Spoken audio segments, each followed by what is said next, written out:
ओम शांति। आज 3 अगस्त 2023। साकार महावाक्य। मीठे बच्चे, याद की यात्रा में टाइम देते रहो तो विकर्म विनाश होते जाएंगे। सबसे ममत्व मिट जाएगा, बाप के गले का हार बन जाएंगे। प्रश्न है, गॉड फादर द्वारा तुम बच्चे किन 2 शब्दों की पढ़ाई पढ़ते हो? उन 2 शब्दों में कौन सा राज समाया हुआ है? उत्तर है, गॉड फादर तुम्हें इतना ही पढ़ाता कि हे आत्माएं, शरीर का भान छोड़ो और मुझे याद करो। यह 2 शब्दों की पढ़ाई इसलिए पढ़ाई जाती है क्योंकि अब तुम्हें इस पुरानी दुनिया में पुरानी खाल नहीं लेनी है। तुम्हें नई दुनिया में जाना है। मैं तुम्हें साथ ले चलने आया हूं, इसलिए देह सहित सब कुछ भूलते जाओ। गीत बजा है, तुम ही हो माता पिता तुम ही हो। ओम शांति। बच्चे सालिग्राम जानते हैं कि कोई मनुष्य द्वारा हम शास्त्र नहीं सुनते हैं। इसको सत्संग नहीं कहा जाता है, पढ़ाई कहा जाता है। अगर मनुष्यों से पूछा जाए तो कहेंगे कि हम सत्संग में जाते हैं, वह कहेंगे कि हम कॉलेज में जाते हैं। यह तो जानते हो, सत्संग में साधु संत विद्वान आदि सुनाने वाले होंगे। स्कूल में भी मनुष्य टीचर प्रोफेसर आदि होंगे। यहाँ मनुष्य नहीं है। यह है बेहद का रूहानी बाप, जिसको कहा जाता है त्वमेव माताश्च पिता त्वमेव। यह महिमा देवताओं की भी नहीं, ब्रह्मा विष्णु शंकर की भी नहीं। यह महिमा है निराकार परमपिता परमात्मा की। अब बच्चे जानते हैं कि निराकार परमपिता परमात्मा यह शरीर धारण कर पार्ट बजा रहे हैं। सिवाय इस निराकार परमपिता परमात्मा के कोई भी ब्रह्मा कुमार कुमारियों को पढ़ा नहीं सकते। ब्रह्मा को भी ज्ञान सागर नहीं कहेंगे, इसको प्रजापिता कहेंगे। ज्ञान सागर एक ही निराकार परमपिता परमात्मा को कहा जाता है। वही पतितों को पावन बनाने वाला है, क्योंकि ज्ञान सागर से ही सद्गति होती है। यह है नई बात। गीता में श्री कृष्ण का नाम डालने से खंडन कर दिया है। अब मनुष्यों को कैसे पता पड़े कि नॉलेजफुल परमपिता परमात्मा आकर नॉलेज देते हैं? यह मनुष्य भूल जाते हैं। ऐसे नहीं कि शास्त्र आदि द्वापर के आदि में ही बनते हैं। नहीं, समझाया जाता है पहले बाप का चित्र, मंदिर आदि बनते हैं, जिससे भक्ति शुरू होती है। भक्ति भी बहुत समय परमात्मा की होनी चाहिए, क्योंकि ऊंच से ऊंच वह है। उनकी पूजा पहले शुरू होती है। पूजा लायक है ही एक शिव। ऐसे नहीं कि ब्रह्मा विष्णु शंकर व जगत अम्बा जगत पिता पूजा के लायक है। इन सब को पूज्य बनाने वाला एक ही बाप है। उनकी भक्ति भी जरूर अधिक होगी। यह यानी ब्रह्मा तो कुछ नहीं। इनमें परमपिता परमात्मा न आए तो इनकी पूजा क्या होगी? सबका सद्गति दाता एक ही बाप है। यह विचार सागर मंथन करना होता है। भक्ति कैसे शुरू होगी? शिव बाबा तो विचार सागर मंथन नहीं करते। बच्चों को विचार सागर मंथन करना है। सरस्वती जो ब्रह्मा की मुख वंशावली है, उनको भी विचार सागर मंथन करना है। ऊंच से ऊंच है एक। अगर वह न आए तो दुनिया को पतित से पावन कौन बनाए? सब मनुष्य मात्र पतित है। अब शिव बाबा न आए तो स्वर्ग का वर्षा कौन देवे? निश्चय बुद्धि नहीं है तो विजय माला में पिरो न सके।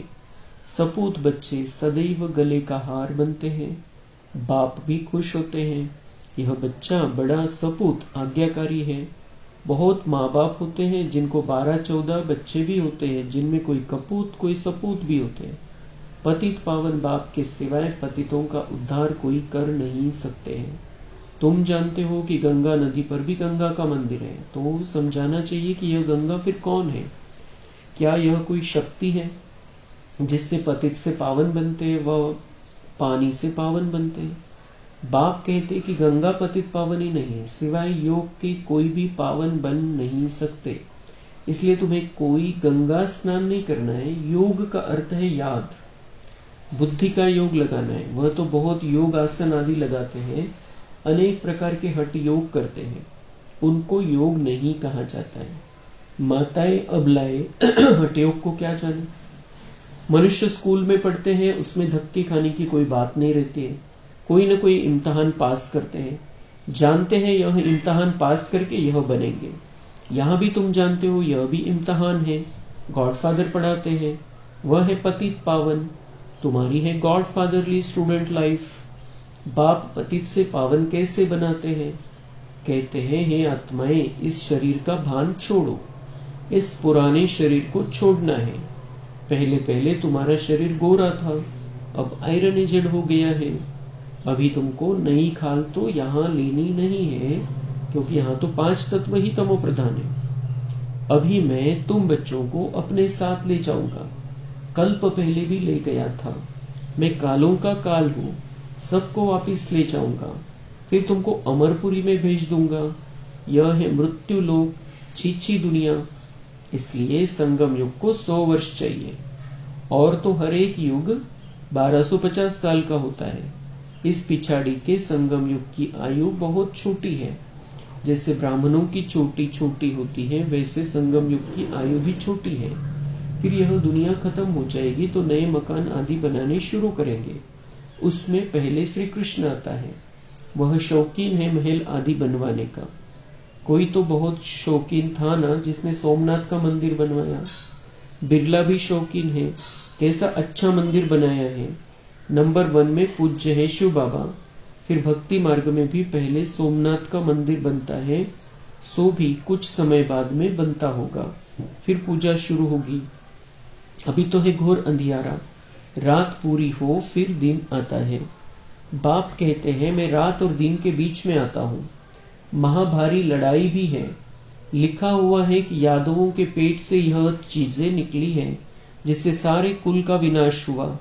तुम देख रहे हो, बरोबर विनाश के लिए तैयारी कर रहे हैं। समझते हैं कोई प्रेरक है। दोनों ने विनाश के लिए बॉम्ब्स बना कर रखे हैं। आफतें भी आनी हैं।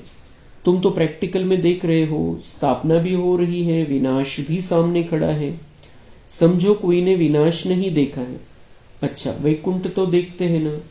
अच्छी तरह पढ़कर बाप से पूरा बेहद का वर्षा लेना है। तुमको साकार नहीं पढ़ाते हैं, शास्त्रों आदि की बात नहीं है। यह तो ज्ञान सागर स्वयं पढ़ाते हैं। तुम अपने को देही समझ बाप को याद करते हो।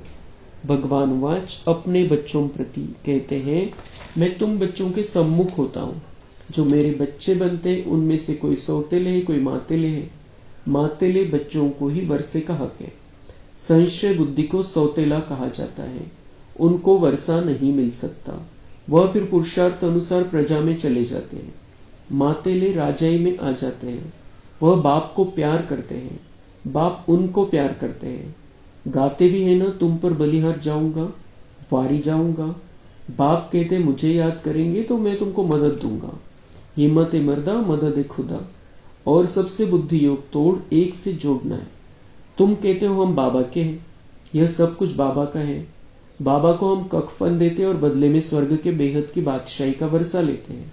इस पुरानी देह से हमारा ममत्व नहीं है। यह तो तमो प्रधान रोगी शरीर है। हमारे पास और क्या है? मनुष्य मरते हैं, सब कुछ छूट जाता है। फिर उनका सब कुछ करनी घोर को दिया जाता है। हम सब कुछ आपको देते हैं। ममत्व मिटाने के लिए हम निरंतर बाबा को याद करने का पुरुषार्थ करते हैं। माया फिर विघ्न डालती है, इसलिए धीरे धीरे जितना मेरी याद में टाइम देते रहेंगे तो विकर्म विनाश होंगे, वही मेरे गले का हार बनेंगे। कितना सहज समझाते हैं। बाप समझाते हैं, यह रथ भी ड्रामा अनुसार मेरा मुकर्रर किया हुआ है और किसी में मैं आ भी नहीं सकता हूँ।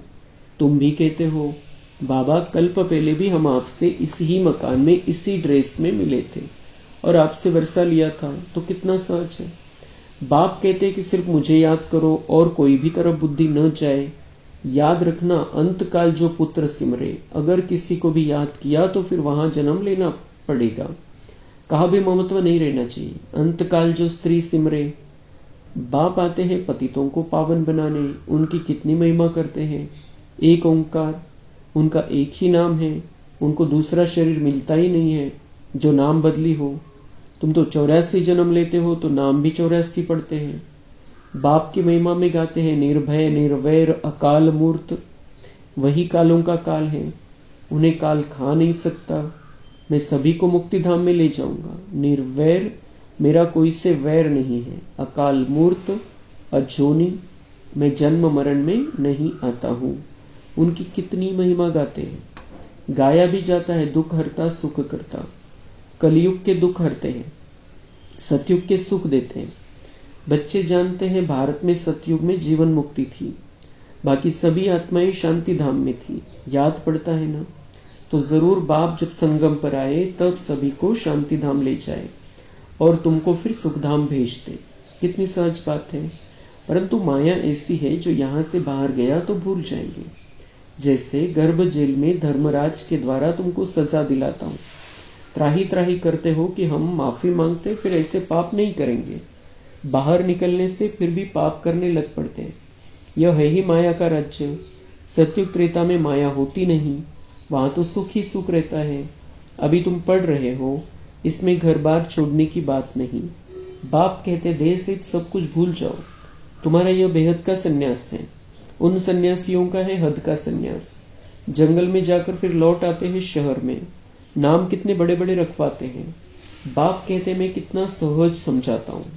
बुढ़ियाएं कितनी हैं, कहती है हमको धारणा नहीं होती। अच्छा, यह तो जानती हो कि परमात्मा पढ़ाते हैं। वह कहते हैं सिर्फ मुझे याद करो, इसमें तो कोई तकलीफ नहीं है। अभी हमने 84 का चक्र पूरा किया है। यह हुआ सुदर्शन चक्र। आत्मा को चक्र का दर्शन होता है, यहाँ ही निरोगी काया बनती है। चक्र को जानने से तुम ऊंच पद पाएंगे। इसलिए बाबा कहते हैं कि स्वदर्शन चक्रधारी बनो। कितना सहज समझाते हैं, सहज याद, सहज सृष्टि चक्र, कोई तकलीफ नहीं। यह है सच्ची कमाई। बाकी धन माल तो सब खत्म हो जाना है, सब छूट जाता है। सागर को उथल खानी है, नेचुरल कैलेमिटीज भी आनी है। भारत सचखंड था और कोई भी खंड नहीं था। भारत है शिव बाबा की जन्मभूमि, बड़े से बड़ा तीर्थ है। भारत में ही सोमनाथ का मंदिर कितना अच्छा बना हुआ है। अभी तो ढेर के ढेर बनाते हैं। बाबा कहते हैं कि इस समय की शादी पूरी बर्बादी है, शिव बाबा से सगाई पूरी आबादी है। शिव बाबा साजन भी है, स्वर्ग में भेज देते हैं। तुम यहाँ आए हो, जानते हो हम यहाँ बरोबर नर से नारायण, नारी से लक्ष्मी बनेंगे। ऐसे नहीं कि पुरुष जाकर पुरुष ही बनेंगे, बदलते रहते हैं। कोई चोला पुरुष का, कोई स्त्री का। फिर सतयुग से त्रेता कैसे बनता है वह भी समझाया गया है। अभी तुम बच्चों को नॉलेजफुल गॉड फादर पढ़ाते हैं। मनुष्य तो फादर, टीचर, सदगुरु हो न सके। फादर और टीचर हो सकते हैं, गुरु हो नहीं सकते हैं। सो भी वह जिस्मानी विद्या। यह बाबा तो एकदम स्वर्ग का मालिक बनाते हैं। कोई भी बात न समझो तो 1000 बार पूछो। अच्छा, मीठे मीठे सिक्के लदे बच्चों प्रति माता पिता बाप दादा का याद, प्यार और गुड मॉर्निंग। रूहानी बाप की रूहानी बच्चों को नमस्ते। हम रूहानी बच्चों की रूहानी बाप दादा को याद, प्यार, गुड मॉर्निंग, नमस्ते। धारणा के लिए मुख्य सार है। पहले पॉइंट, सपूत आज्ञाकारी बन विजयमाला में पिरोना है। बाप को अपना कखपन दे बलिहार हो, सबसे ममत्व मिटा देना है। अंत काल में एक बाप ही याद रहे, उसके लिए और सबसे बुद्धि योग तोड़ निरंतर बाप की याद में रहने का पुरुषार्थ करना है। वरदान है, सर्व खजानों को स्वयं में समाकर दिल शिकस्तपन व ईर्ष्या से मुक्त रहने वाले सदा प्रसन्न चित्त भव। स्पष्टीकरण, बाप दादा ने सभी बच्चों को समान रूप से सब खजाने दिए हैं, लेकिन कोई उन प्राप्तियों को स्वयं में समा नहीं सकते। वह समय पर कार्य में लगाना नहीं आता तो सफलता दिखाई नहीं देती। फिर स्वयं से दिल शिकस्त हो जाते हैं, सोचते हैं शायद मेरा भाग्य ही ऐसा है। उन्हें फिर दूसरों की विशेषता व भाग्य को देख ईर्ष्या उत्पन्न होती है। ऐसे दिल शिकस्त होने व ईर्ष्या करने वाले कभी प्रसन्न नहीं रह सकते। सदा प्रसन्न रहना है तो इन दोनों बातों से मुक्त रहो। स्लोगन है, स्वार्थ के बिना सच्चे दिल से सेवा करने वाले ही स्वच्छ आत्मा है। अच्छा, ओम शांति।